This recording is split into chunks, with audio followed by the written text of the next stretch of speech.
दोस्तों, स्वागत है आपका हमारे चैनल आर.के. वर्मा में। मुल्ला नसरुद्दीन की कहानियों की खास बात यह है कि वे मनोरंजन के साथ साथ नैतिक शिक्षा भी देती हैं। चाहे वह अपनी अनोखी सोच से लोगों को चौंकाए या अपनी चतुराई से मुसीबतों से बाहर निकले, हर कहानी में एक छिपा संदेश होता है। शुरू करते हैं। मुल्ला नसरुद्दीन का यह किस्सा काफी मशहूर है। दोस्तों, सराय के अंदर अजीब सा माहौल था। सुर्ख चेहरे वाला मोटा सा सराय का मालिक एक भिखारी नुमा व्यक्ति की गर्दन दबोचे उसे बुरी तरह झकझोर रहा था।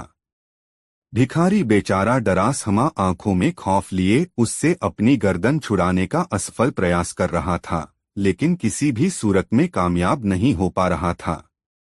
कुछ लोग इर्द-गिर्द खड़े तमाशा देख रहे थे। यह देखकर मुल्ला नसरुद्दीन भला कहाँ शांत रहने वाला था। वह आगे बढ़ा और सराय मालिक से मुखातिब होकर बोला, क्यों भाई, क्या माजरा है? क्यों इस गरीब की चटनी बनाने पर तुले हो? छोड़ो इसे और पहले बताओ कि क्या किस्सा है। सुरखरू चेहरे वाले ने उसे झटककर इस प्रकार छोड़ा कि वह गिरते गिरते बचा। फिर बोला, यह भिखमंगा आवारा इंसान, अल्लाह करे इसकी नाक सड़ जाए, इसकी आंतों में कीड़े पड़ जाएं। यह तो सब खुदा की मर्जी पर है कि यह होगा या नहीं, मगर आगे का किस्सा तो बयान करो, दीन ने उसे डांटा। मुल्ला नसरुद्दीन ने, यह जलील उस वक्त मेरी दुकान में आया जब मैं सींग कबाब भून रहा था। इस उठाईगीर ने अपने कपड़ों में से एक रोटी निकाली और मेरी अंगीठी पर तब तक सेंकता रहा जब तक कि मेरे सींग कबाब की खुशबू इसकी रोटी में रचबस न गई। जब इसकी रोटी पूरी लज्जतदार हो गई तो इसने मजे से उसे खा लिया और जाने लगा। जब मैंने इससे रोटी सेकने की कीमत मांगी तो देखिए, पूछिए इन सबसे, यह कीमत देने से साफ मुकर गया। अब आप बताइए, मेरे सींग कबाब की खुशबू क्या हराम की थी जो यह रोटी में लपेटकर निगल गया? मुल्ला नसरुद्दीन की समझ में सारी बात आ गई। उसे समझते देर न लगी कि ये सुरखरू चेहरे वाला पक्का हरामी है। मन ही मन उसने सोच लिया कि इसे सबक सिखाना ही होगा। उसने उस गरीब से मुखातिब होकर पूछा, क्यों जी, क्या यह बात सच है? डर और परेशानी के मारे उसके मुंह से कोई बोल न फूटा। वह सहमा हुआ सा खड़ा एकटक उसका चेहरा देखने लगा। उसकी आंखों में ऐसे भाव थे जैसे जिबा होने से पहले बकरे की आंखों में दिखाई देते हैं। क्या तुम्हें इतना भी इल्म नहीं कि बिना कीमत चुकाए किसी की कोई भी चीज लेना गुनाह है? मुल्ला नसरुद्दीन की यह बात सुनकर सुरखरू सराय मालिक का चेहरा खिल उठा। भिखारी को संबोधित करके वह बोला, इस काबिल और इज्जतदार नेक बंदे की बात पर ध्यान दे शैतान। कुछ सुनाया नहीं तूने? मुल्ला नसरुद्दीन ने भिखारीनुमा व्यक्ति से पूछा, क्या तुम्हारे पास पैसे हैं? भिखारीनुमा व्यक्ति ने अपने लिबास में हाथ डालकर कुछ सिक्के निकालकर मुल्ला नसरुद्दीन के हाथ पर रख दिए। सराय मालिक ने अपना आधा फुट चौड़ा चर्बीदार पंजा नसरुद्दीन के आगे फैला दिया। ठहरो, जरा तसल्ली रखो। मुल्ला नसरुद्दीन ने उसका हाथ पीछे हटा दिया और कहा, पहले जरा अपना कान मेरे करीब लाओ। सुरखरू सराय मालिक ने अपना दायां कान मुल्ला नसरुद्दीन के आगे कर दिया। मुल्ला नसरुद्दीन उसके कान के पास मुट्ठी करके सिक्के खनखनाने लगा। कैसी है इनकी खनखनाहट? बहुत खूब, बढ़िया, मजा आ गया। मुल्ला नसरुद्दीन ने सिक्के भिखारी को दे दिए और बोला, ऐ मेरे गरीब दोस्त, इंसाफ बराबर हुआ, अब तुम जा सकते हो। क्या कहा? सराय मालिक के तेवर फौरन बदल गए। उसकी आंखें लाल होकर बाहर को उबल पड़ी।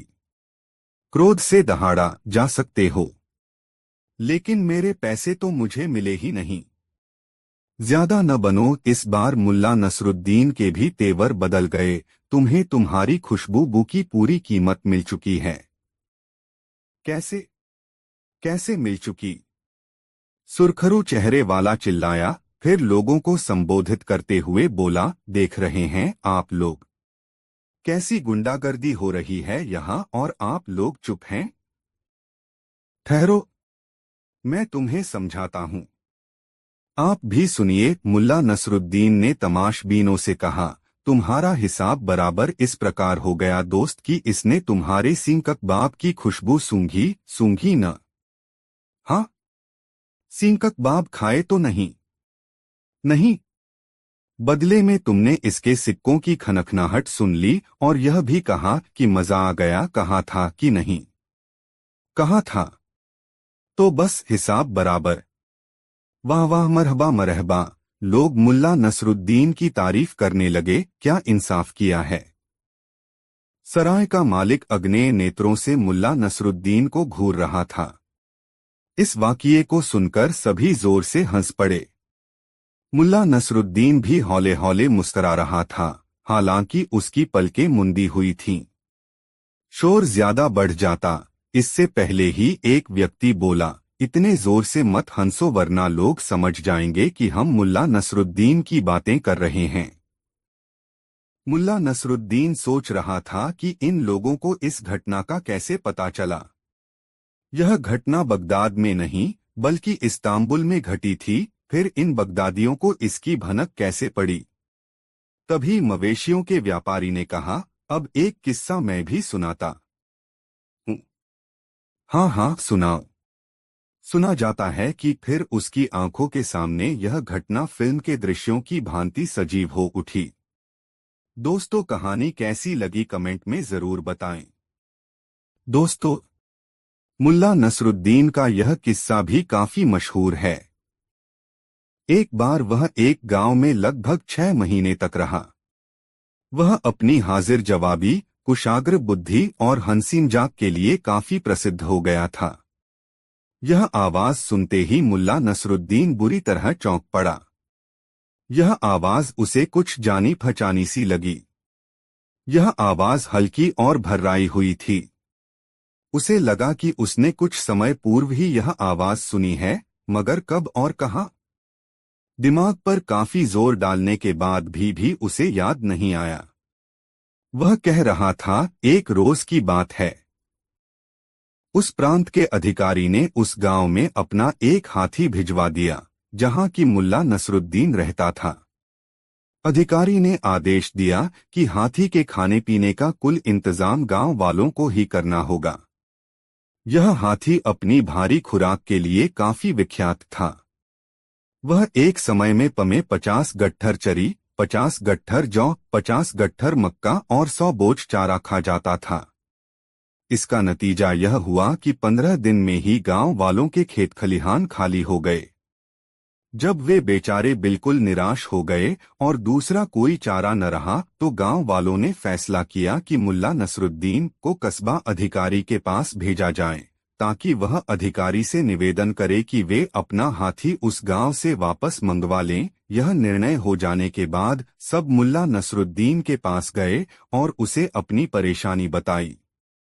नसरुद्दीन ने सबकी परेशानी को सुना, फिर उनका कष्ट दूर करने के लिए सहमत हो गया। फिर क्या हुआ? फिर उसने अपने गधे पर जीन कसी और निकल पड़ा प्रांत अधिकारी से मिलने। नेकी के काम में तो वह कभी पीछे रहता ही नहीं। एक व्यक्ति बोला, अरे काहे की नेकी?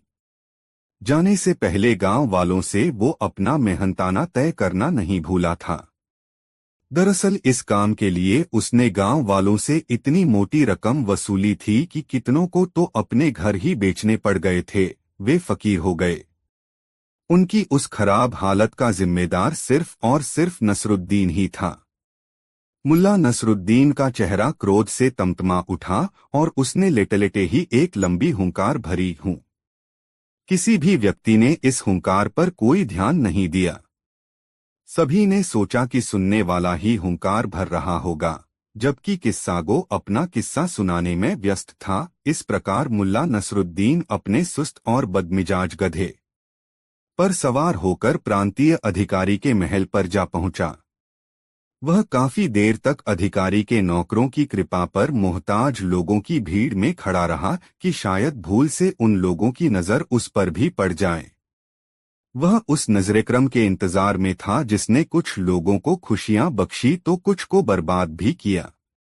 जैसे ही अचानक वहां आए अधिकारी की नजर मुल्ला नसरुद्दीन पर पड़ी तो उसकी शानदार सूरत देखकर नसरुद्दीन इतना भयभीत तथा आश्चर्यचकित हो गया कि उसकी टांगें सियार की पूंछ की तरह कांपने लगीं और उसके जिस्म में खून का दौरा धीमा पड़ गया। वह पसीने से लथपथ हो गया और उसका चेहरा तो खड़िया से भी अधिक सफेद दिखाई देने लगा था।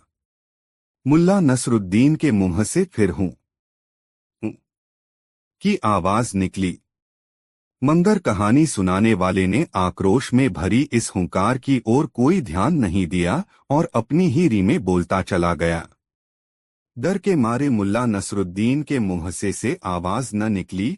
फिर कुछ साहस बटोरकर बदबूदार लकड़बग्घों जैसी मिमियाती आवाज में वह बोला, ऐ मेरे शानदार आका, ऐ इस सूबे के शानदार उजाले, ऐ इस सूबे के चांद सूरज, इस सूबे के निवासियों को खुशियां और आनंद बख्शने वाले, अपने इस नाचीज गुलाम की भी फरियाद सुनने की मेहरबानी कबूल फरमाएं जो कि आपकी इस शानदार चौखट को अपनी दाढ़ी से साफ करने के भी लायक नहीं है। प्रांतीय अधिकारी खुश हो गया और उसने मुल्ला नसरुद्दीन को अपनी बात कहने की इजाजत बख्श दी। ऐ दयालुओं के दयालु, आपने अपना एक हाथी हमारे गांव में भेजकर हम पर बड़ी मेहरबानी की है। यह हमारी खुशनसीबी है कि हमें उसकी सेवा करने का मौका मिल रहा है। मुल्ला नसरुद्दीन की हिम्मत नहीं हो पा रही थी कि वह उससे असली और मुद्दे की बात कह सके, इसलिए इधर उधर की हाँकते हुए वह बोला, हालांकि हाथी की सेवा में हमारी तरफ से कोई कमी नहीं उठाई जा रही, मगर फिर भी हमें एक बात की चिंता खाई जा रही है। चिंता? प्रांतीय अधिकारी की भवें तन गईं। वह गुर्राया, कैसी चिंता? मुल्ला नसरुद्दीन उसके सामने ठीक वैसे नहीं झुका जैसे ईख के खेत में खड़ा इकलौता गन्ना आंधी में झुक जाता है। बोलता क्यों नहीं? किस बात की चिंता खाई जा रही है? मुल्ला नसरुद्दीन ने भयभीत होकर कांपते हुए कहा, हुजूर, हालांकि हाथी की सेवा में हम जी जान से जुटे रहते हैं, लेकिन फिर भी मुझे लगता है कि वह हमारे साथ रहकर खुश नहीं है। उसे खाया पिया नहीं लगता, वह बड़ा उदास सा रहता है, लगता है या तो उसे आपकी याद सताती है या एकांत में रहना ही उसे पसंद नहीं। सरकारे आली, पूरा गांव उसकी उदासी को लेकर परेशान है। गांव वालों ने मुझे आपके पास इस निवेदन के लिए भेजा है कि या तो उसकी उदासी दूर करने के लिए आप किसी हथिनी की व्यवस्था करें या उसे वापस उसके परिवार या झुंड में पहुंचा दें, क्योंकि हम सब यूं खामोश रहकर उसकी उदासी नहीं देख सकते। इस निवेदन को सुनकर प्रांत का अधिकारी बहुत खुश हुआ। उसने तुरंत गांव में एक हथिनी भिजवाने का आदेश जारी कर दिया और अपनी खुशी जाहिर करने के लिए मुल्ला नसरुद्दीन को अपना जूता चूमने की इजाजत दे दी। मुल्ला नसरुद्दीन ने इस काम को इतनी लगन से अंजाम दिया कि अधिकारी के जूते की रंगत ही उड़ गई है। मुल्ला नसरुद्दीन के होंठ काले ने पड़ गए और इससे पहले कि किस्सा सुनाने वाला आगे कुछ और कह पाता कि मुल्ला नसरुद्दीन जोर जोर से चीखा, तू झूठ बोल रहा है, अबे गंदे और मरियल कुत्ते। यह तेरी जुबान, तेरे होंठ और तेरा पेट है जो बड़े लोगों के जूते चाट चाट कर काले पड़ चुके हैं। मुल्ला नसरुद्दीन आज तक कभी किसी बड़े आदमी के आगे नहीं झुका। तू एक नेक दिल इंसान को क्यों मुफ्त में बदनाम कर रहा है? अनेक व्यापारियों, तुम इस पाजी की बात न सुनकर इसे मारपीट कर यहाँ से भगा दो। वह बदनाम करने वाले उस व्यक्ति से निपटने के लिए उठकर उसकी ओर झपटा ही था कि ठिठक कर रुक गया। उसके सामने चेचक के दागों वाला वही व्यक्ति था जिसकी काइयां आंखें काफी पीली थीं। यह वही नौकर था जन्नत पर पुल की बाड़ बनाने को लेकर मुल्ला नसरुद्दीन की, जिससे पहले ही झड़प हो चुकी थी और जो उसकी थैली से 150 तंके तक अपने मालिक की सलामती की नमाज अदा करने के लिए ले गया था। उसे देखते ही मुल्ला नसरुद्दीन चिल्लाया, अबे अमीर के खुफिया जासूस, मैं तुझे अच्छी तरह पहचानता हूँ, मेरी नजरें तुझे पहचानने में धोखा नहीं खा सकती। बता, लोगों की जासूसी करने नकाने का तुझे क्या मिलता है? जिन निर्दोष और मासूमों को तू फांसी दिलवाता है उसके एवज में कितनी रकम हासिल होती है तुझे? चेचक के चेहरे वाला भी उसे देखकर चौंका। अभी तक वह खामोश बैठा मुल्ला नसरुद्दीन को घूर रहा था। फिर अचानक उसने ताली बजाई और जोर से चीखा, सिपाहियों, सिपाहियों! जैसे ही मुल्ला नसरुद्दीन ने सिपाहियों के भागते कदमों की आवाज सुनी, वैसे ही एक भी पल गवाए बिना वह उछला और चेचकरू नौकर को एक ओर धकेलता हुआ बाहर निकल गया। दरअसल चेचकरू जासूस की यह एक चाल थी। वह इसी प्रकार मौका पाकर व्यापारियों के झुंड में शामिल हो जाता था और मुल्ला नसरुद्दीन की टोह लेने के लिए इस प्रकार के मनगढ़ंत किस्से सुनाया करता था ताकि मुल्ला नसरुद्दीन स्वयं या उसका कोई रिश्तेदार जब उसका विरोध करे तो वह उन्हें सिपाहियों से पकड़वा दे और उसके बदले में अमीर से इनामो इकराम हासिल करे। आज काफी दिनों के बाद उसकी मेहनत रंग लाई थी, मगर मुल्ला नसरुद्दीन उसकी पकड़ से बाहर निकल चुका था। थोड़ा आगे बढ़ने पर उसे चौराहे के दूसरी ओर पहरेदारों के कदमों की आवाज सुनाई पड़ी। उसने जिस तरफ से भी निकलना चाहा, सामने सिपाही ही दिखाई दिए। एक पल के लिए मुल्ला नसरुद्दीन को लगा कि आज उसका बच निकलना मुश्किल है। लानत है मुझ पर, आज बुरा फंसा। ए मेरे वफादार गधे, तू कहाँ है? लगता है आज तेरे मेरे बिछुड़ने का समय आ गया है, मुल्ला नसरुद्दीन बड़बड़ाया। मगर तभी एक ऐसी आश्चर्यजनक घटना घटी जिसकी किसी को भी आशा नहीं थी। आज भी बुखारा वाले इस घटना को याद करते हैं। यह एक ऐसी घटना थी जिसे आसानी से नहीं भुलाया जा सकता। इस घटना से बुखारा वासियों को काफी माली नुकसान उठाना पड़ा था। दोस्तों, यह वीडियो अपने मित्रों को जरूर शेयर करें। दोस्तों, करीम सेठ बुखारा का मशहूर साहूकार था।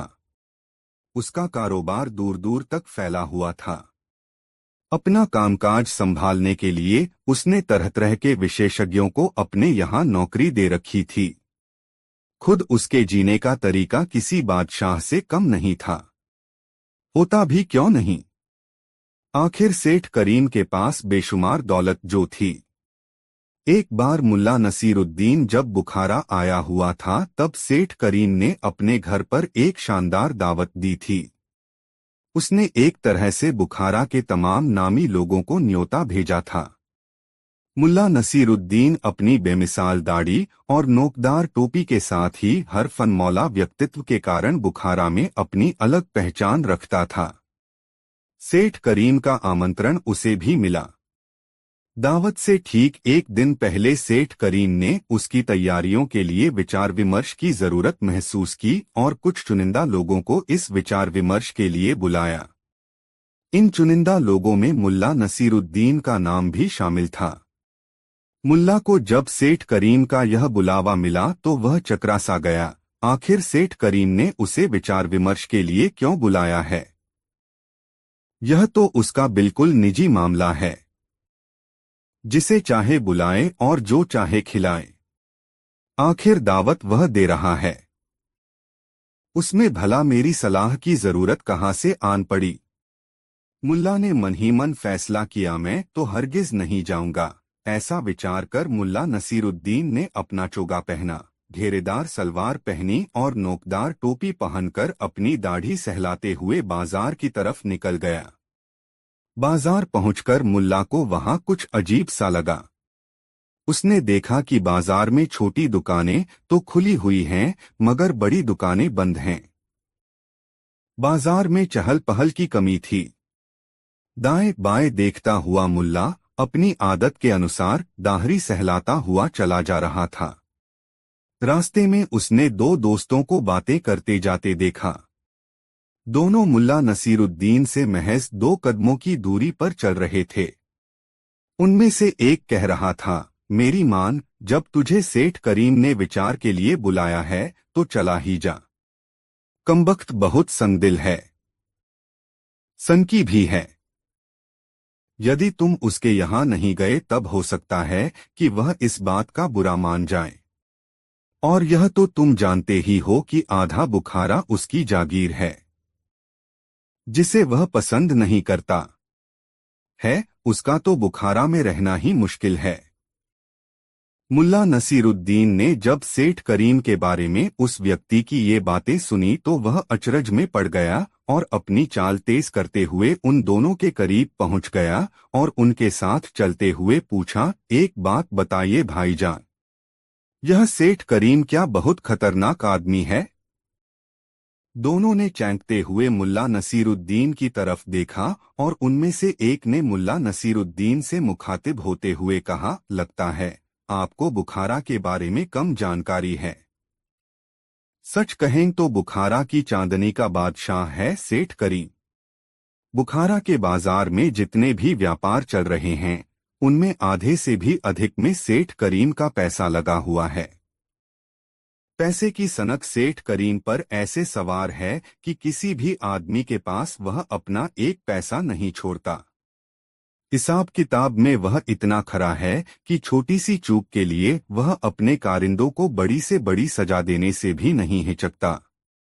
इन दिनों उसे मशहूर होने की सनक लग गई है, इसीलिए वह समय समय पर दावत देता रहता है।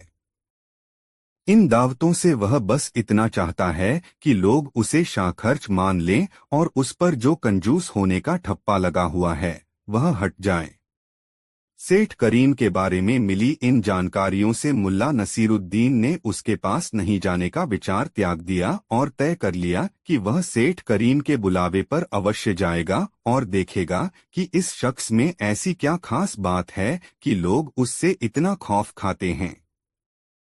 तभी दूसरे दोस्त ने मुल्ला नसीरुद्दीन से कहा, देखते नहीं हैं जनाब, बाजार की सारी बड़ी दुकानें इस वक्त बंद हैं।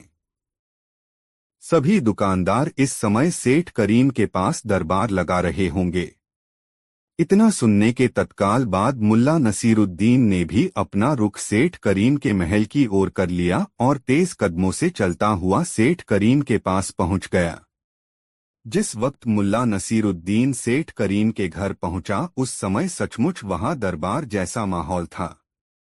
सेठ करीम का रुतबा ऐसा था कि बिना उसकी इजाजत के कोई बोल नहीं रहा था। बुखारा के लगभग सभी बड़े लोग वहां बैठे थे। मुल्ला नसीरुद्दीन को भी एक आसन पर बैठा दिया गया।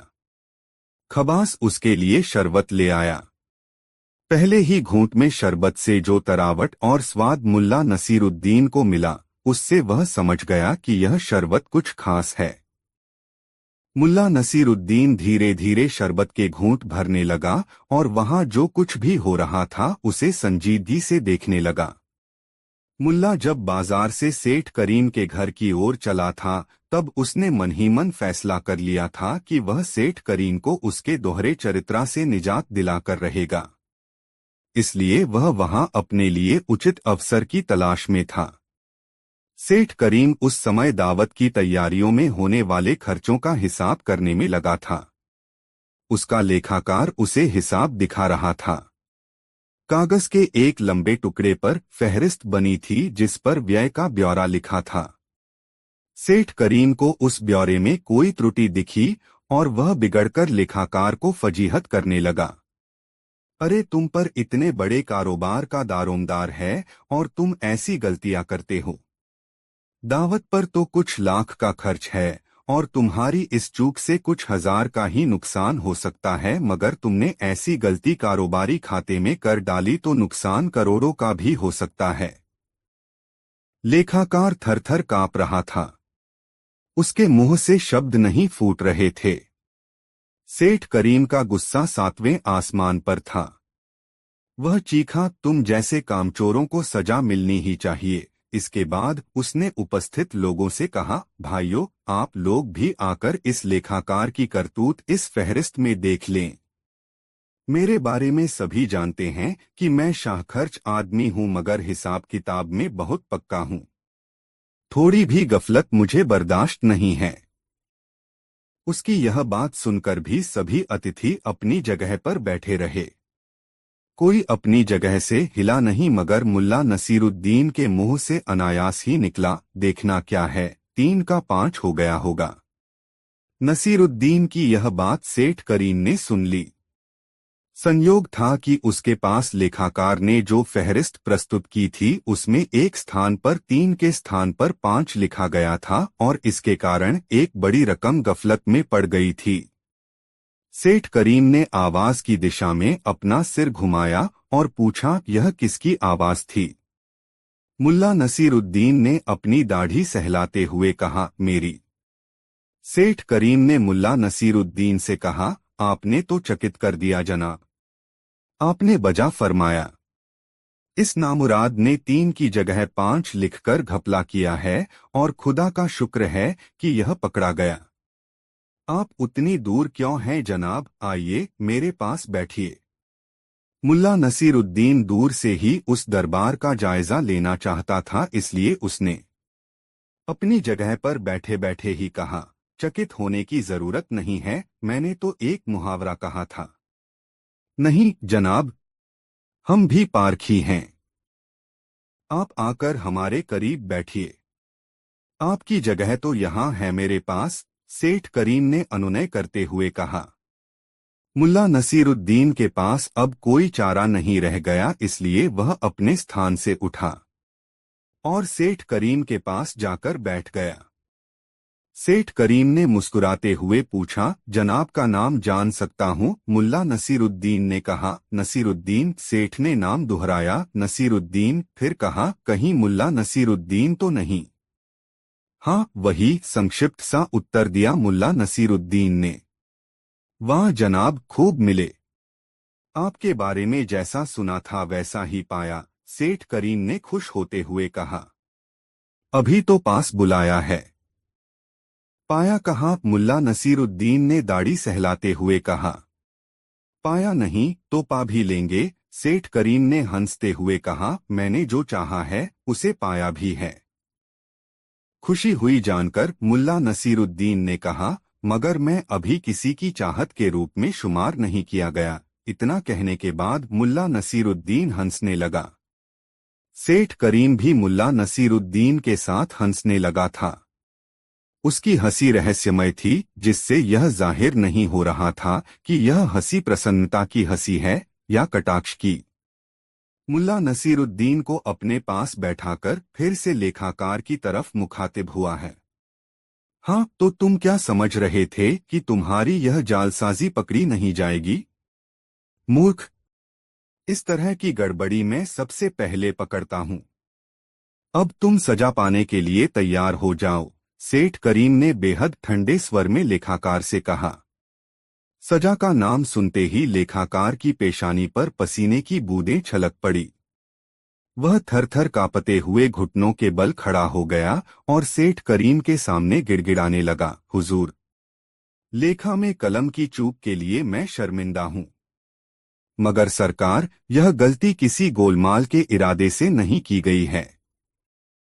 मुझे माफ कर दें। गिड़गिड़ाते लेखाकार को देखकर सेठ के चेहरे पर क्रूरता का एक अजीब सा भाव उभर आया और उसने सांप की तरह फुफकारते हुए कहा, सेठ करीम, ऐसी गलतियों के लिए माफी नहीं दिया करता। सजा तो तुम्हें मिलेगी ही। यह लो अपनी फहरिस्त। सेठ करीम ने कागज का वह लंबा टुकड़ा जिस पर हिसाब लिखा हुआ था लेखाकार की तरफ बढ़ाया। लेखाकार ने कागज का वह टुकड़ा सेठ से ले लिया। सेठ करीम ने कागज लेखाकार को थमा देने के बाद अपनी सुरक्षा के लिए तैनात लठैत को इशारा करके बुला लिया और लेखाकार को देखकर मुस्कुराया। बड़ी जहरीली थी उसकी मुस्कान।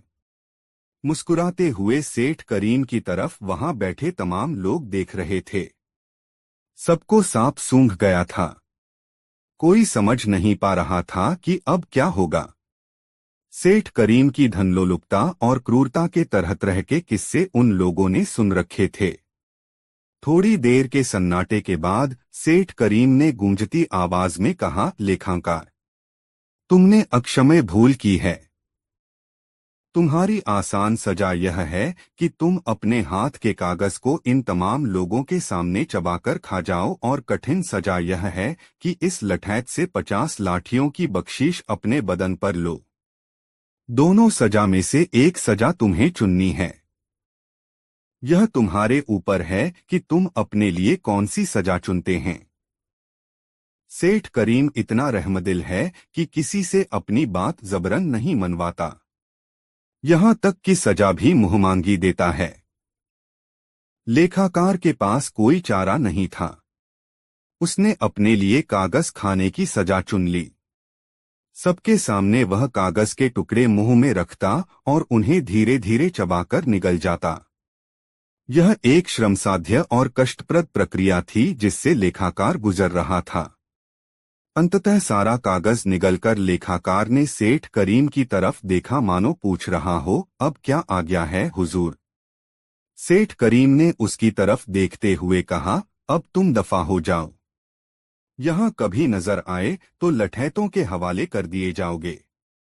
लेखाकार बहुत गिड़गिड़ाया, मिन्नतें की, मगर सेठ करीम ने उसकी तरफ ध्यान ही नहीं दिया और वह मुल्ला नसीरुद्दीन की तरफ मुखातिब हो गया। मुल्ला साहब, हमारा कारोबार पूरी दुनिया में फैला हुआ है।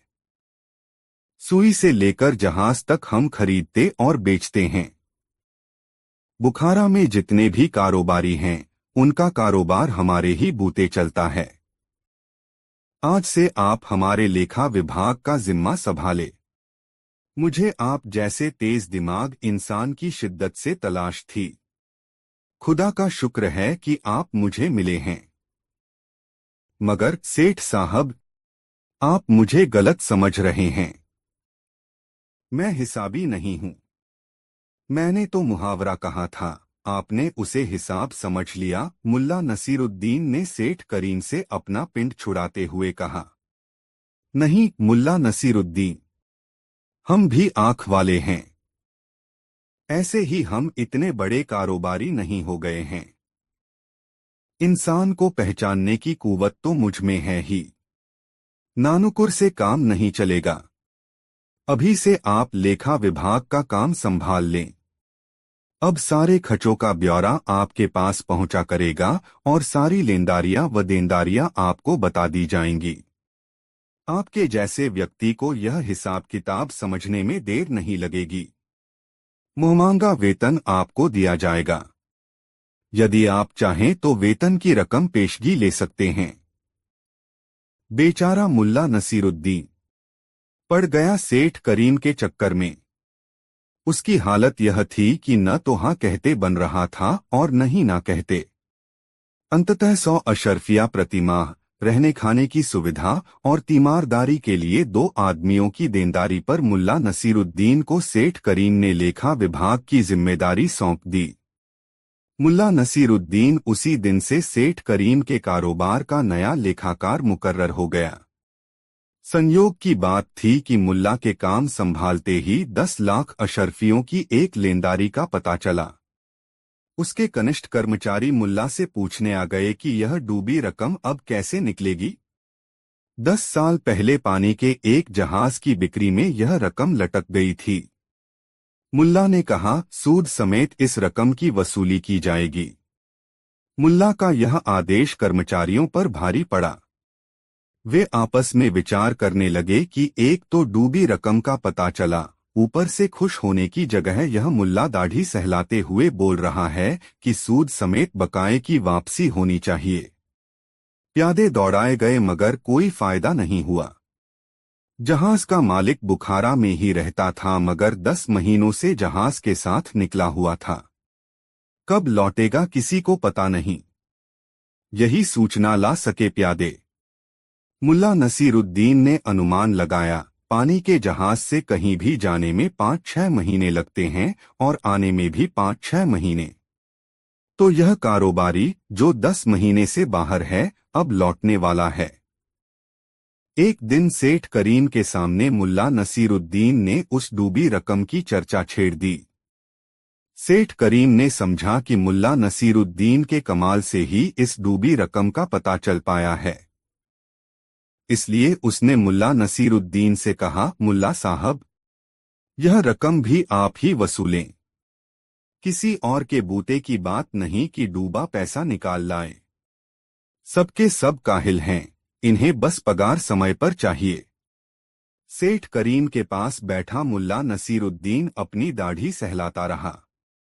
सेठ करीम वहां से उठकर चला गया। तब भी मुल्ला नसीरुद्दीन वहीं बैठा अपनी दाढ़ी सहलाता रहा। दरअसल उस वक्त मुल्ला नसीरुद्दीन यह सोच रहा था कि जहाजी लोग बहुत दिलदार होते हैं। राजा महाराजाओं के साथ व्यापार करने के कारण उनमें राजा महाराजाओं वाले गुण भी आ जाते हैं। जहाजी जब घर लौटता है तब इफरात पैसा कमा चुका होता है।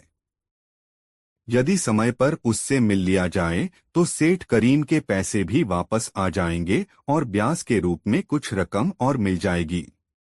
मुल्ला नसीरुद्दीन ने दूसरे दिन ही अपने सभी सहयोगियों को बुलाकर कहा, जहाज वाले से पैसे वसूलने मैं जाऊंगा। ब्याज भी वसूलना मेरा काम होगा।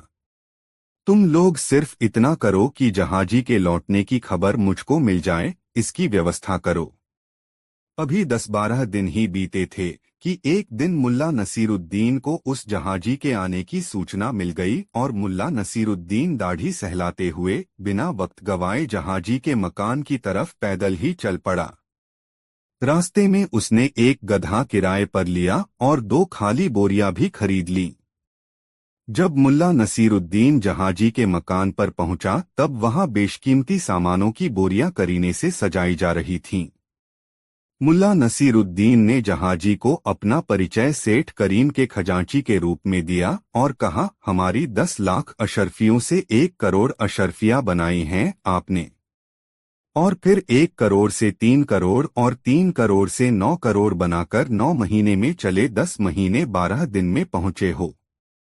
अब कर दो हमारा हिसाब, नहीं तो बादशाह जान जाएगा तुम्हारा हिसाब। मुल्ला नसीरुद्दीन की बात सुनकर जहाजी चकरा गया। यह सच था कि जब वह यहाँ से चला था तो जहाज पर 10 लाख अशर्फियों का माल ही लादा गया था और 1 करोड़ में उसकी बिक्री हुई थी। फिर उसने 1 करोड़ का माल जहाज पर लादा जिसकी बिक्री 9 करोड़ में हुई। यदि बादशाह को उसकी कमाई का पता चल जाए तो आधी कमाई नजराने में चली जाएगी। ऐसा सोचकर जहाजी ने मुल्ला नसीरुद्दीन को आदर से बिठाया और उसने 10 लाख अशर्फिया दी और सूद मांगने पर 3000 अशर्फिया और दी।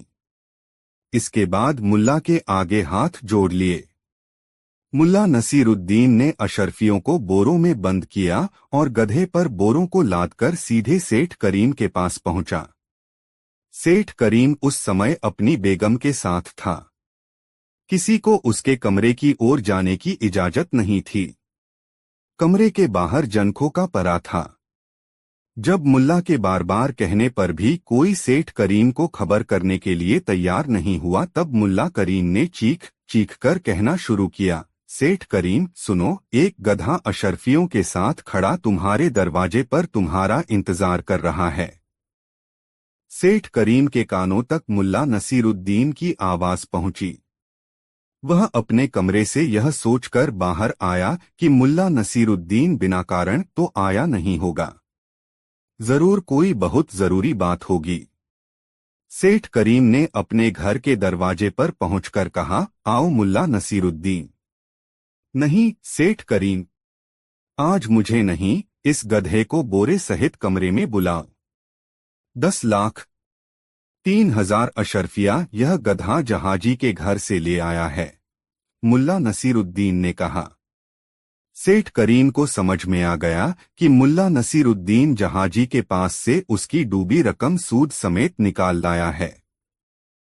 नसीरुद्दीन के इशारे पर वह गधे को कमरे में ले गया और अशर्फियों से भरी बोरियां उतारकर गधे को वापस लेकर मुल्ला नसीरुद्दीन के पास आया।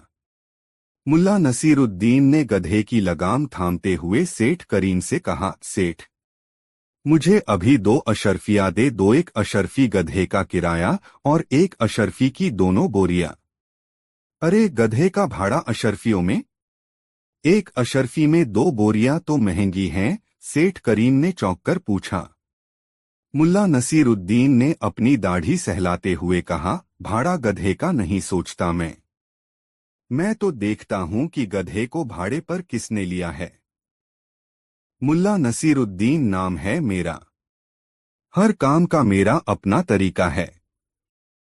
सेठ करीम ने विनम्रतापूर्वक कहना शुरू किया, अरे मुल्ला साहब, आप तो नाराज हो गए। ये लीजिए 2 अशर्फिया। मैं भला आपको नाराज कर सकता हूं? यह डूबी रकम निकाल लाने और 3,000 अशर्फियों अधिक लाने का इनाम भी तो आपको मिलना ही चाहिए। कल आप अपना हिसाब किताब देख लें। आपकी जो लेनदारी होगी वह और अपनी तरफ से जो देना होगा वह भी मैं कल दे दूंगा। मुल्ला नसीरुद्दीन 2 अशर्फिया लेकर वहां से चल दिया। गधे वाले को उसने 1 अशर्फी दी तथा 1 अशर्फी अपनी जेब के हवाले कर गधे वाले की दुआएं लेता हुआ अपने घर लौट गया। दूसरे दिन मुल्ला नसीरुद्दीन एक बड़ी सी रोटी लपेटकर कांख में दबाए सेठ करीम के पास पहुंचा। सेठ करीम ने मुल्ला नसीरुद्दीन का यह अंदाज देखा तो उससे पूछा, क्या बात है मुल्ला साहब, आपने कांख में क्या दबा रखा है? सेठ साहब, यह है मेरा हिसाब लेनदारियों का। आप हिसाब किताब में कोई गलती बर्दाश्त नहीं करते और आदमी है गलतियों का मजमुआ। आखिर मैं भी आदमी ही हूं।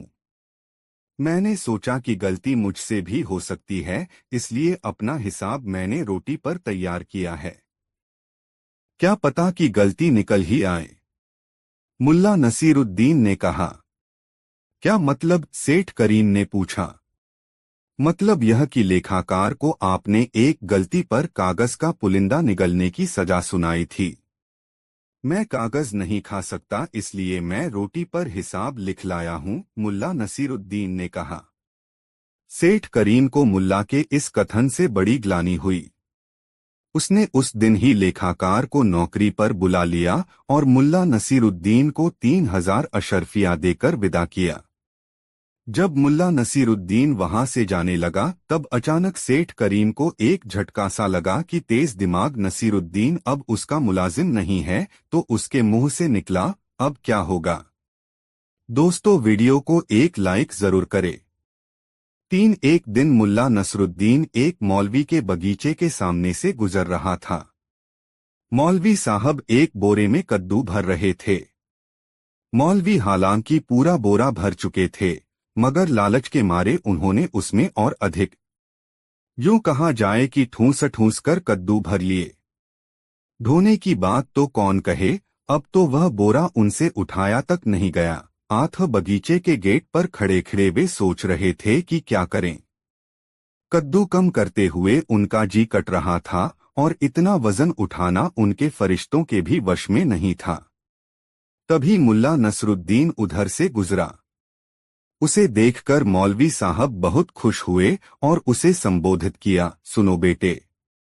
मुल्ला ठिठके, आदाब बजा लाता हूँ मौलवी साहब। खुदा सलामत रखे, आवाज में मिस्री सी घोलकर वे बोले, बेटे, क्या तुम मेरा यह बोरा मेरे घर तक पहुंचा दोगे? मुल्ला नसरुद्दीन के पास उस समय पैसा नहीं था, वह बोझा उठाने के लिए सहमत हो गया और पूछा, यह बोरा ले जाने के लिए कितना पैसा देंगे आप मुझे?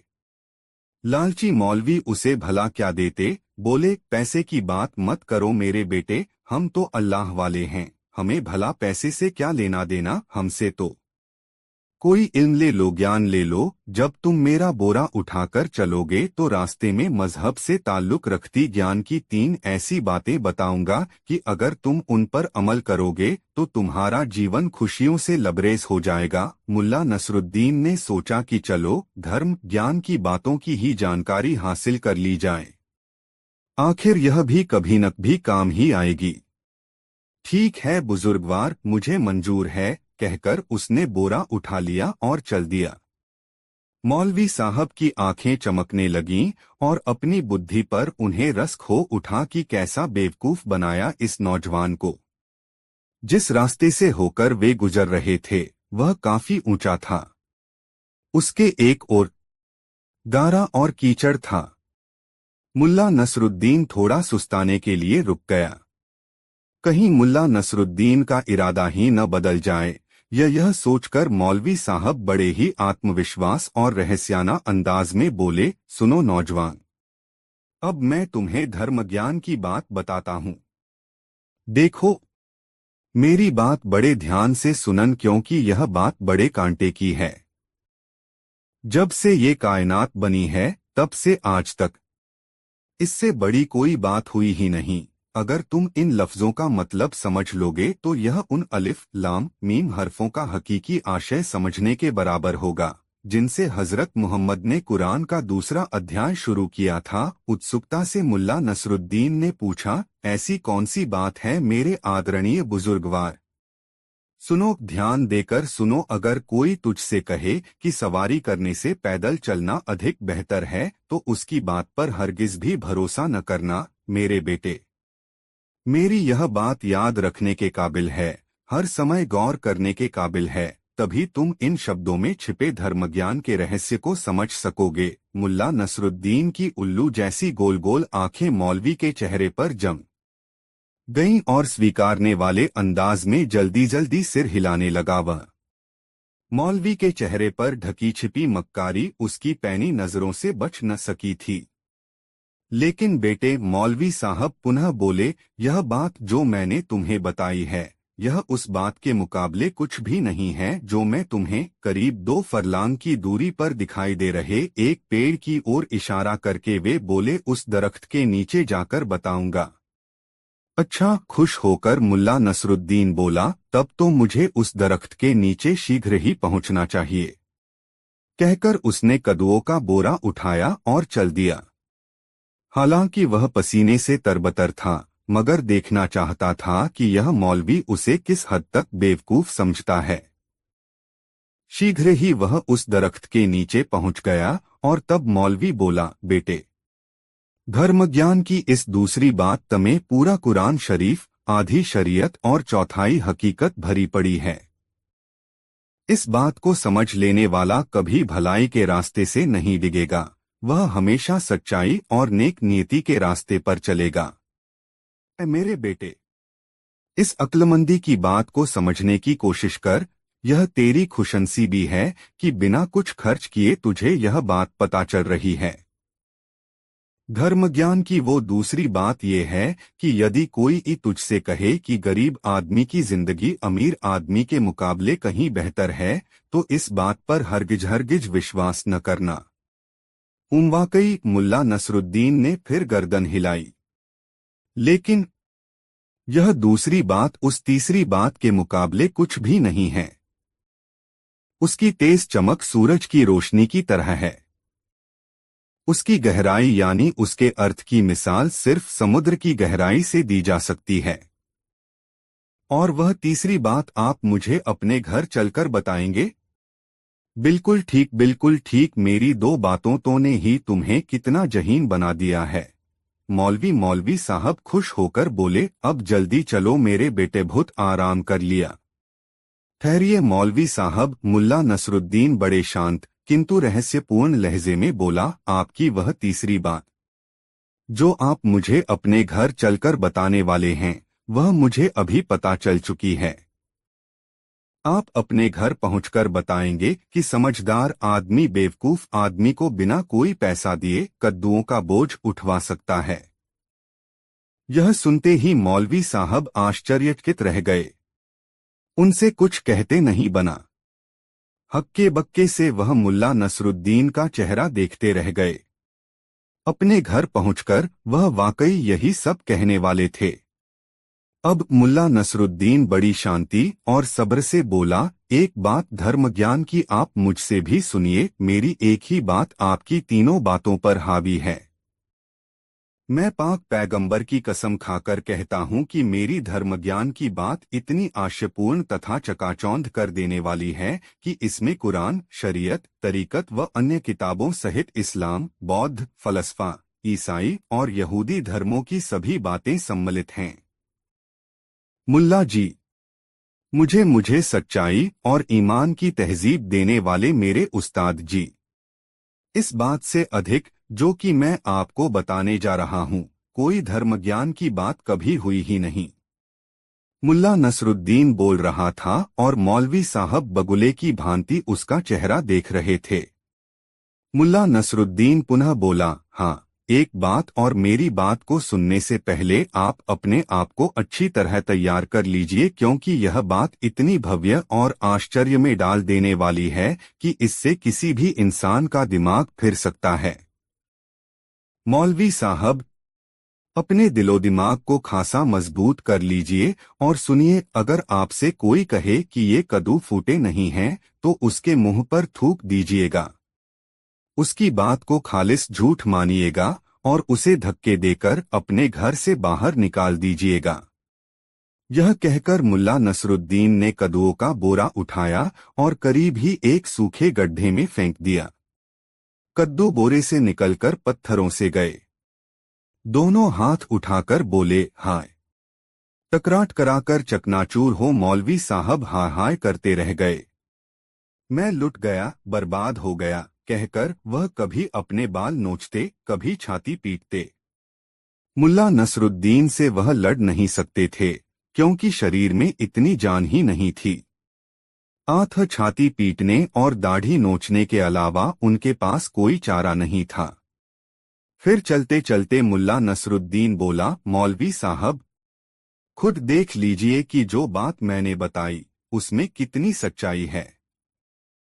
मैंने आपको पहले ही आगाह कर दिया था कि धर्मज्ञान आन की मेरी बात सुनकर आप पागल भी हो सकते हैं। खैर, अब आप खुद अपनी हरकतें देख लें।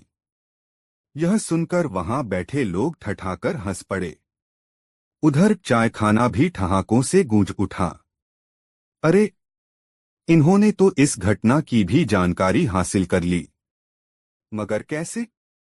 उस समय तो उस सड़क पर केवल दो ही व्यक्ति थे, एक मैं और दूसरा मौलवी। मैंने इस घटना का जिक्र भी किसी से किया नहीं। हो सकता है कि मौलवी ने ही इस घटना का जिक्र किसी से किया हो, या हो सकता है कि बाद में उसे इस बात का इल्म हो गया हो कि उसके कद्दू किसने ढोए थे। इधर मुल्ला नसरुद्दीन यह सब सोच रहा था और उधर एक अन्य व्यक्ति ने उसकी एक और दास्तान सुनानी शुरू कर दी। दोस्तों, यह वीडियो अपने मित्रों को जरूर शेयर करें। 5 मुल्ला की नसीहत मजेदार कहानी। मुल्ला नसीरुद्दीन की पत्नी एक दिन सुबह सुबह घर के मैले कपड़े धोने बैठी। मुल्ला सुबह की सैर के लिए निकल गया। उन दिनों मुल्ला को सेहत सुधारने के लिए कुछ न कुछ करने का चस्का लग गया था।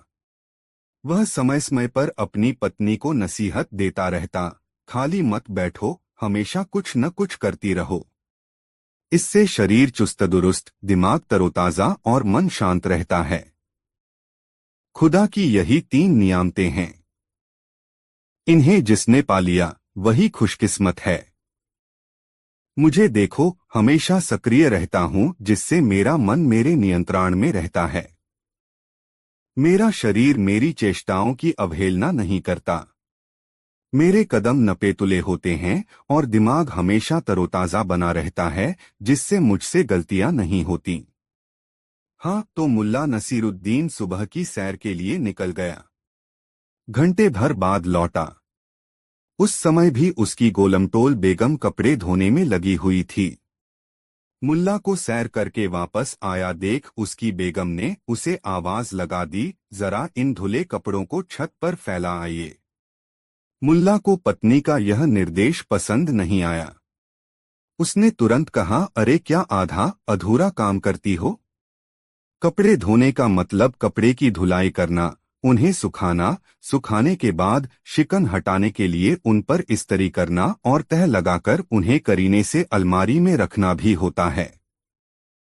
मगर तुम्हें कौन समझाए? इतने दिनों से गृहस्थी संभाल रही हो मगर अब तक तुम में कपड़े धोने तक का शऊर नहीं आया। मुल्ला की तकरीर सुनकर उसकी पत्नी जल भुन गई, मगर वह करती भी क्या। उसने मुल्ला के मुंह लगने से बेहतर यही समझा कि खुद उठकर कपड़ों को फैला आए। सुबह से लगातार कपड़े धोते रहने के कारण वह थक भी गई थी, इसलिए वह उठी और कपड़ों को बटोरकर ले जाने लगी कि आंगन में एक स्थान पर काई होने के कारण उसका पाँव फिसल गया और संभलने की कोशिश में उसके हाथ से छिटककर धोए कपड़े दूर जा गिरे। कपड़ों में जगह मिट्टी लग गई। मुल्ला की पत्नी ने कपड़े उठाए और उन्हें लेकर फिर से खंगालना शुरू किया। मुल्ला यह नजारा देख रहा था। उसे पत्नी पर बोलने का फिर अवसर मिल गया। उसने पत्नी से कहा, देखा बेगम, मन और शरीर में संतुलन नहीं होने से ऐसा ही होता है। जरूर तुम्हारा दिमाग कहीं और था और मन में किसी बात को लेकर उथल पुथल हो रही थी जिसके कारण तुमने अपने शरीर का नियंत्रण खो दिया। सोचो, तुम गिर भी सकती थी। इसी से तो कहता हूं कि। मुल्ला की पत्नी ने बीच में ही टोकते हुए कहा, नसीहतें देने के स्थान पर यदि तुमने मेरे काम में थोड़ा हाथ बंटाया होता तो ऐसा कतई नहीं होता। सुबह से कपड़े धोते धोते मैं थक गई हूँ, इसलिए ही तुमसे कहा था कि कपड़े छत पर फैला आओ, मगर तुम मेरी सुनते कब हो। मुल्ला नसीरुद्दीन को लगा कि अब नसीहत देने के स्थान पर उसे खुद कपड़े सूखने के लिए छत पर ले जाकर फैला देना चाहिए। वह उठा और कपड़े लेकर छत पर चला गया और उन्हें सूखने के लिए फैला दिया। वापस लौटने पर उसने अपनी पत्नी को रसोई की तरफ जाते देखा। उसकी चाल में थोड़ी लंगड़ाहट थी। मुल्ला नसीरुद्दीन को यह बात समझ में आते देर नहीं लगी कि फिसलने के कारण बेगम के पाँव में मोच आ गई है। मोच खाए पाँव के बावजूद उसकी पत्नी ने खाना तैयार किया और उसके लिए भोजन परोस दिया। उस समय तक उसने कुछ भी नहीं खाया था। उसने भोजन पर बैठते समय उससे कहा भी, बेगम तुम भी खा लो, मगर उसने यह कहते हुए उस समय भोजन करने से इनकार कर दिया कि अभी कमरों में झाड़ी लगाना है और बिस्तर ठीक करने हैं, चादर बदलना है। इन कामों को निपटाकर स्नान करूंगी तब भोजन करूंगी, आप खा लीजिए। मुल्ला नसीरुद्दीन ने भोजन किया और बगीचे में जाकर टहलने लगा। लगभग घंटे भर बाद जब वह अपने कमरे में आया तो देखा बेगम सारे कामों से फारिग होकर आराम फरमा रही है। उसने बेगम से पूछा, तुमने खाना खा लिया? हाँ, संक्षिप्त सा उत्तर दिया बेगम ने। तो कुछ और करती। दिन का वक्त इंसान को सक्रियता के लिए मिला है बेगम। सक्रिय रहने से मन प्रफुल्लित रहता है, तन में खून का संचार सही रहता है, जिससे सेहत दुरुस्त रहती है। मुल्ला नसीरुद्दीन ने अपनी बेगम को फिर से अच्छी सेहत का पाठ पढ़ाना शुरू कर दिया, मगर बेगम ने मुल्ला को बीच में ही टोक दिया, यह क्या? तुम समझ रहे हो कि मैं बिस्तर पर आराम करने के लिए लेटी हूँ। सुबह से तो मैं लगातार काम करती रही हूँ, मगर फिसलने के बाद से पाँव में दर्द है। अब तो खड़ा भी नहीं हुआ जाता। और तुम हो कि मुझे अच्छी सेहत का राज बताने में लगे हो। मुल्ला ने कुछ देर पहले अपनी पत्नी को लंगड़ाकर चलते हुए देखा था, अब दर्द की शिकायत मिलने पर उसे संदेह हुआ कि बेगम के पाँव में मोच आ गई है। तुरंत उसने बेगम के पाँव देखे। पाँव में सूजन आ चुकी थी। वह तुरंत बेगम की तीमारदारी में लग गया। हल्दी चूने की पट्टी लगाई और पाँव सीधे करके लेटे रहने का निर्देश दिया। यह सब कर चुकने के बाद उसने फिर से कहा, इसीलिए कहता हूँ बेगम, मन और तन में सामंजस्य बनाना जरूरी है। तुम्हारे मन में बेचैनी नहीं होती तो दिमाग पे काबू रहता, और दिमाग पे काबू रहता तो शरीर पर नियंत्रण रहता, तो पाँव फिसलने की नौबत ही नहीं आती। उसकी बेगम इस नसीहत से परेशान हो उठी और बात बदलने के लिए बोली, हाँ तुम ठीक कहते हो। देखो कपड़े सूख गए होंगे, उन्हें ले आओ। बिस्तर पर बैठे बैठे ही तह लगा दूं। मुल्ला नसीरुद्दीन तुरंत उठकर छत की ओर चला गया। थोड़ी देर के बाद एक जोरदार आवाज उभरी, धड़ाम, जैसे कोई भारी चीज ऊंचाई से गिरी हो। बेगम ने बिस्तर से ही आवाज लगाई, क्या गिरा? कुछ नहीं बेगम, मेरी शेरवानी गिर गई छत से। मुल्ला की दर्दभरी आवाज बेगम को सुनाई पड़ी। उसने पूछा, मगर आवाज तो किसी भारी चीज के गिरने की थी।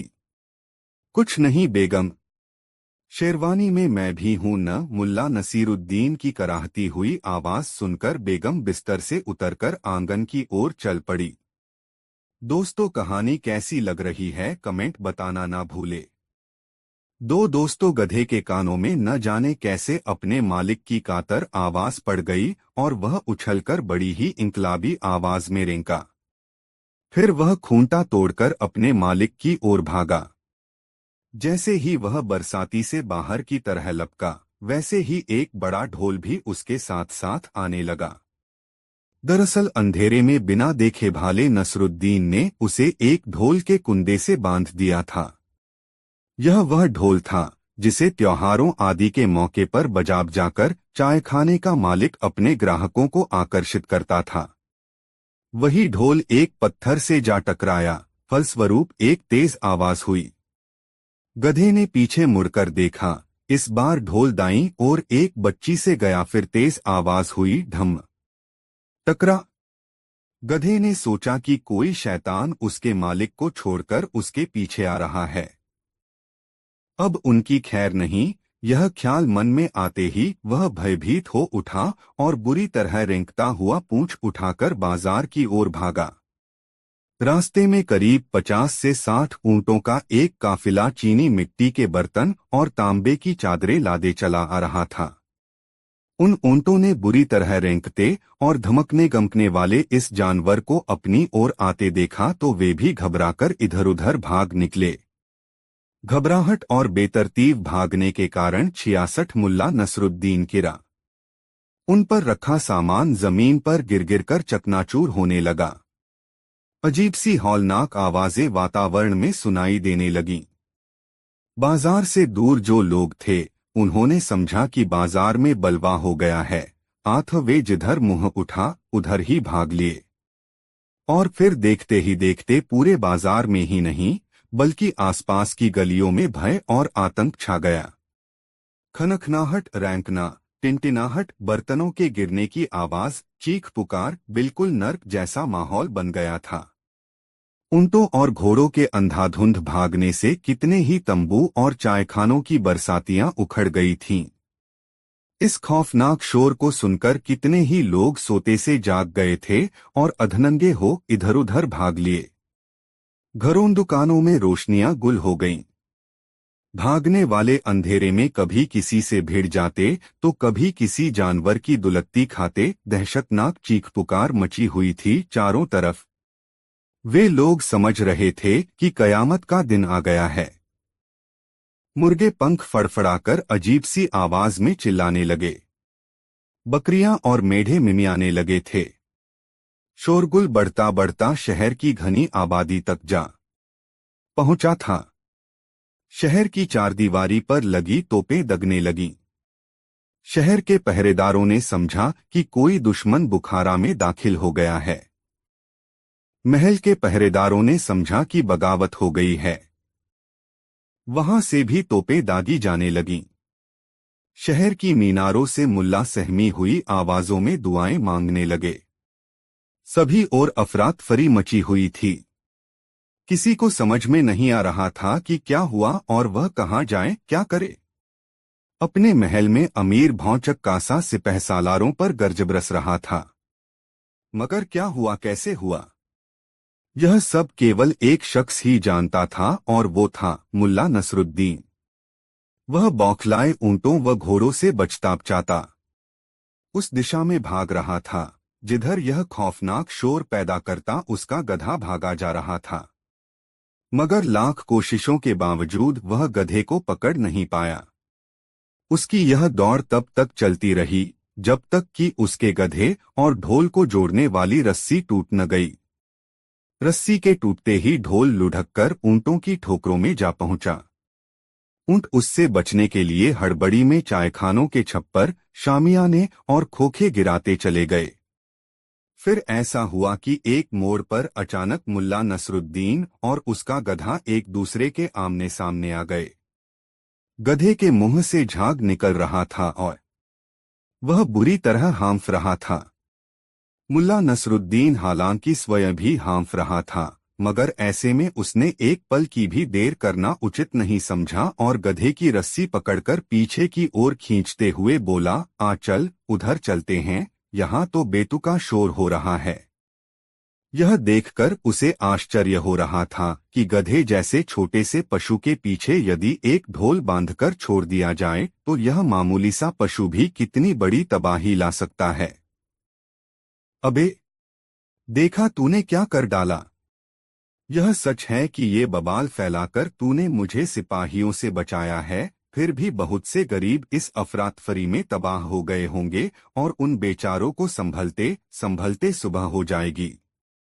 खैर, अब हमें कोई ऐसी जगह तलाशनी होगी जहां हमारे आराम में किसी प्रकार का कोई विघ्न न पड़े। और फिर वह सोचने लगा कि ऐसी कौन सी जगह है जहां वे दोनों चैन से रात गुजार सकें। काफी सोच विचार के बाद वह इस निर्णय पर पहुंचा कि उसे बुखारा के एकमात्र कब्रिस्तान में ही चैन मिल सकता है। शर्तिया बात है कि वहां किसी प्रकार का कोई विघ्न नहीं आने वाला था। उसका ऐसा सोचना किसी हद तक ठीक भी था। शहर में चाहे कितनी ही गड़बड़ी क्यों न फैले, मगर कब्रिस्तान में किसी प्रकार की कोई आफत नहीं आ सकती थी। मुल्ला नसरुद्दीन ने उसकी लगाम पकड़ी और कब्रिस्तान की ओर रुख किया। इस प्रकार मुल्ला नसरुद्दीन ने अपने शहर बुखारा में अपनी वापसी का धमाकेदार पहला दिन पूरा किया। उसने गधे को एक कब्र के पत्थर से बांध दिया और स्वयं दूसरी कब्र पर जाकर लेट गया। उधर शहर में सारी रात तोपों की गर्ज, शोरगुल व चीख पुकार मचती रही, मगर वह लंबी तानकर सो रहा था। दोस्तों, वीडियो को एक लाइक जरूर कर दे। दोस्तों, मेठ रोशन अली के घर एक उत्सव का आयोजन था। उस उत्सव के बाद नामुहिक भोज था। रोशन अली ने भोज के लिए शहर के सभी नामी गिरामी लोगों को न्योता भेजा था। न्योता मुल्ला नसीरुद्दीन को भी भेजा गया था। मुल्ला नसीरुद्दीन को इस तरह के किसी भी आमंत्रण से कोई प्रसन्नता नहीं होती। वह यह समझता था कि लोग अपना रुतबा दिखाने के लिए उसे अपने यहाँ दावत पर बुलाते हैं कि वे समाज को दिखला सकें कि देखो, मुल्ला नसीरुद्दीन जैसा बुलंद दिमाग इंसान भी मेरे घर आता है। वैसे मुल्ला नसीरुद्दीन खुद को बुलंद दिमाग इंसान मानता हो, ऐसी बात भी नहीं थी। उसके जितने भी हैरतंगेज कारनामे थे वे बनायास ही घटित हो गए थे। मुल्ला नसीरुद्दीन जब कभी भी अपने में झोंककर खुद को पहचानने की कोशिश करता तो पाता कि वह एक विवश इंसान है जिसे प्रतिदिन अपना और अपनी पत्नी के भोजन के लिए मजदूरी करनी होती है, और हर रात वह यह सोचते हुए सोता था कि कल यदि मजदूरी के लिए कोई काम नहीं मिला तथ। मुल्ला की पत्री को जब मालूम हुआ कि सेठ रोशन बली के घर से मुल्ला नसीरुद्दीन को न्योता मिला है, तब वह बहुत खुश हुई और मुल्ला के लिए रेशमी जरीदार शेरवानी, साटनी चूड़ीदार पाजामा, रेशमी टोपी और नक्काशीदार जूती निकाल दी। मगर भोज के दिन मुल्ला नसीरुद्दीन सुबह से ही अपने दरवाजे के पास की खाली जमीन में सब्जियों के पौधे लगाने में व्यस्त हो गया। भोज का उसे ख्याल ही नहीं रहा। अचानक उसकी बेगम को ही बात आया कि आज तो मुल्ला को सेठ रोशन अली के घर भोजन करने जाना था। वह रसोई से निकली और दरवाजे पर आकर उसने मुल्ला को बात दिलाया, कैसे हो तुमा, किसी काम में लग जाओ तो तुम्हें दीन दुनिया का भी अतापता नहीं रहता। आज तुम्हें सेठ रोशन अली के घर भोज खाने जाना है। ओ हाँ, याद है मुझे। बस 2 पौधे बच गए हैं, उन्हें लगाकर निकल जाऊंगा। तुम चिंता मत करो, मुल्ला नसीरुद्दीन ने अपनी बेगम से कहा। बेगम फिर रसोई में चली गई। मुल्ला नसीरुद्दीन ने पूरी तन्मयता से दो पौधे और रोपे, फिर हाथ की मिट्टी माहता हुआ उठा और अपने गधे को खोला।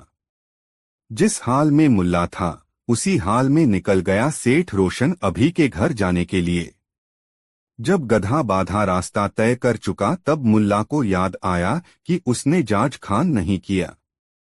बेगम ने उसके लिए शानदार लिबास निकाल कर रखा, बाकी जब मुल्ला मंठ रोशन जली के घर जाएगा तो इन्हें पहन लेगा, मगर मुल्ला ने वे कपड़े भी नहीं पहने थे। गधा दौड़ता हुआ मुल्ला अजीब लग रहा था। उसके हाथों में मिट्टी लगी थी, कपड़े मिट्टी सने थे, दाढ़ी और बाल में धूल बंटा पड़ा था। मुल्ला नसीरुद्दीन की नजर अपने पाजामे पर गई। पाजामा गंदा तो था ही, उस पर कई जगह पैबंद भी लगे थे। मुल्ला अब बोरा संकुचित हुआ।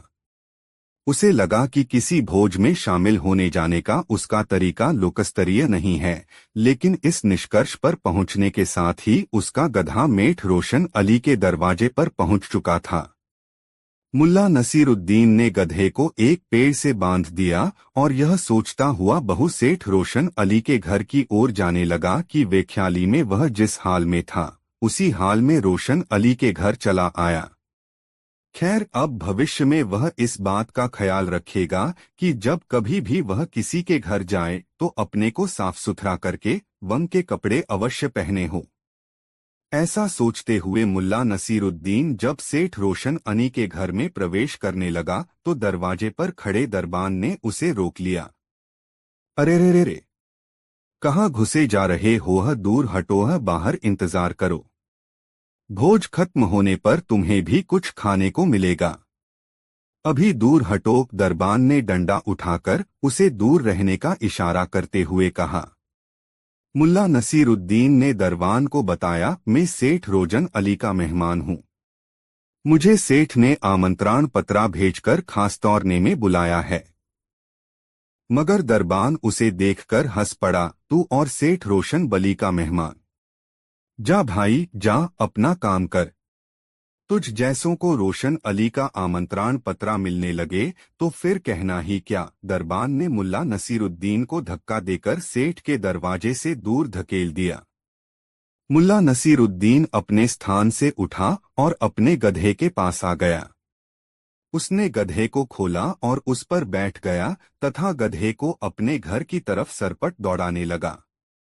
घर पहुंचकर उसने आन किया। चूड़ीदार पाजामा और शेरवानी पहनी, नक्काशीदार जूती पहनी, रेशमी टोपी सिर पर डाली और फिर गधे पर बैठकर सेठ रोशन अली के घर पहुंचा। दरबान ने उसे देखकर झुककर सलाम किया और दरवाजे से हटकर उसके लिए जगह बनाई। रोशन अली मेठ ने दूर से ही मुल्ला नसीरुद्दीन को देखकर पहचान लिया और दौड़ता हुआ उसकी अगवानी के लिए आया। मुल्ला को झुककर सलाम किया और फिर उसका दामन भानकर उस जगह ले गया जहां पर अतिविशिष्ट लोगों के बैठने की जगह बनी हुई थी। सेठ रोशन अली ने मुल्ला नसीरुद्दीन को अपने पास बैठाया और अपनी निगरानी में उसके लिए भोजन परोंबाया। मुल्ला नसीरुद्दीन भोजन परोसे जाने के बाद खामोशी से भोजन की तरफ देखता रहा, फिर अपनी टोपी उतारकर भोजन की थाली के सामने रख दी। फिर कहा, ले टोपी तू खा ले। फिर उसने अपनी शेरवानी उतारी और बाल के पास शेरवानी रखते हुए कहा, ने शेरवानी तू खाने। सेठ रोशन अली आश्चर्य से मुल्ला नसीरुद्दीन को देख रहा था। उसे इतनी बात अवश्य समझ में आ गई थी कि कहीं कोई चूक हुई है, जिसके कारण मुल्ला नसीरुद्दीन ऐसी हरकत कर रहे हैं, जबकि वहां पर बैठे अन्य अतिथि यह समझ रहे थे कि मुल्ला नसीरुद्दीन का दिमाग खराब हो गया है। कहीं टोपी और शेरवानी भी भोजन करते हैं। मुल्ला नसीरुद्दीन ने जब पाजामा खोलने के लिए इजारबंद को पकड़ा तब सेठ रोशन अली ने मुल्ला नसीरुद्दीन का हाथ पकड़ लिया। क्या बात है मुल्ला नसीरुद्दीना, आप किस बात से खफा हैं? कुछ मुझे भी तो बताए। मैं तो कुछ भी नहीं जानता। बात क्या रहेगी सेठ रोशन अली? मैं कोई बड़ा आदमी तो है नहीं। इस तरह के भोज में आने जाने का शऊर तो मुझ में है ही नहीं। आज सुबह में अपनी सब्जी की बगिया में घुस गया और पौधे लगाने के काम में लग गया। मेरी बेगम ने मुझे याद दिलाया कि सेठ रोशन अन्नी साहब के घर में न्योता है। मैं हाथ का काम निपटाकर यह सोचकर तुरंत चल पड़ा कि बड़े लोगों के घर से यदि बुलावा हो तो समय का ख्याल जरूर रखना चाहिए। इसलिए न तो मैंने चेहरा धोया, न हाथ धोए धोए और न ही कपड़े बदले। जब मैं आपके दरवाजे पर आया तब आपके दरबान ने मुझे रोक दिया। मैंने उसे बहुत समझाया कि मैं यहाँ आमंत्रित अतिथि हैं। नेठ रोशन बली ने मुझे खास ताकीद की है कि मैं अवश्य आऊं और भोज में शिरकत करूं, मगर दरबान ने मेरी बात पर यकीन नहीं किया और फकीरों की पांत में बहा हो जाने के लिए कहा। मैं लौटकर अपने घर गया, नहा धोकर ये कपड़े पहने और आपके दरवाजे पर आया तो मेरा गर्मजोशी से स्वागत हुआ। आपने बढ़कर मेरी अगवानी की। इससे ही मुझे समझ में आया कि इस दावत में मेरी नहीं, मेरे कपड़ों की प्रतिष्ठा है। इसीलिए मैं बारी बारी से अपने कपड़े उतारकर उन्हें दावत का लुत्फ उठाने के लिए प्रेरित कर रहा हूँ, मुल्ला नसीरुद्दीन ने सेठ रोशन अली से कहा। सेठ रोशन अली ने दरबान के व्यवहार पर मुल्ला नसीरुद्दीन से खेद जताया और उन्हें आश्वस्त किया कि दावत उसे ही दी गई है, उसके कपड़ों को नहीं। सेठ रोशन अली ने मुल्ला नसीरुद्दीन से कहा, मुल्ला साहब, हम जानते हैं कि आप हमारे शहर के सबसे बुद्धिमान व्यक्ति हैं। आप दुनियावी बातों से बहुत ऊपर उठ चुके हैं। आप जिस लिबास में भी रहें, हमारे लिए आदरणीय हैं। मैं अपने दरबान के व्यवहार से नजजित हैं। हमें माफ कर दें। सेठ रोशन अली की मुलायमियत से कही गई बातें सुनकर मुल्ला नसीरुद्दीन का गुस्सा जाता रहा और वह दावत का मजा लेने के लिए बैठ गया। सेठ रोशन अली ने खुद परोस परीस कर मुल्ला नसीरुद्दीन को भोजन कराया। मुल्ला नसीरुद्दीन खूब तुप्त होकर सेठ रोशन अली के घर से अपने घर वापस आया। दोस्तों, मुल्ला नसरुद्दीन की यह मज़ेदार कहानी आपको कैसी लगी कमेंट बॉक्स में ज़रूर बताएं। ऐसी और नई मज़ेदार कहानी सुनने के लिए हमारे चैनल आरके वर्मा को सब्सक्राइब ज़रूर करें। वीडियो देखने के लिए धन्यवाद।